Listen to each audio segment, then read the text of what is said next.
Hello అందరికీ నమస్కారం అండి. జోగిపేటలోని ఆ పాత థియేటర్ గోడల మధ్య ఎన్నో ఏళ్ల సందడి దాగి ఉంది. ఇప్పుడు అది మూతపడడం కేవలం ఒక కట్టడం మూతపడడం కాదు, మన బాల్యానికి యవ్వనానికి సంబంధించిన ఒక అందమైన అధ్యయనం ముగిసిపోవడం. తన ఒంటరితనం తన మాటల్లో.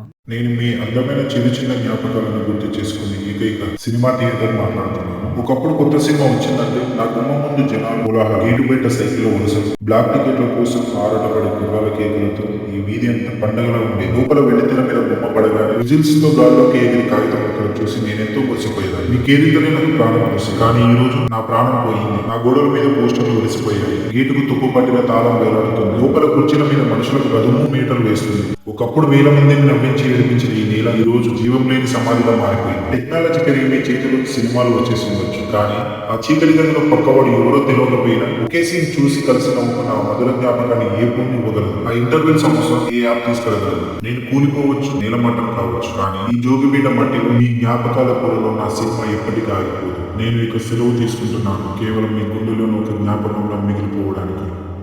ఈ సినిమా థియేటర్ మూతపడడానికి వేల కారణాలు ఉండవచ్చు, కానీ ఈ థియేటర్ బాధ ఒక్కటే, మళ్ళీ మిమ్మల్ని చూడగలనా.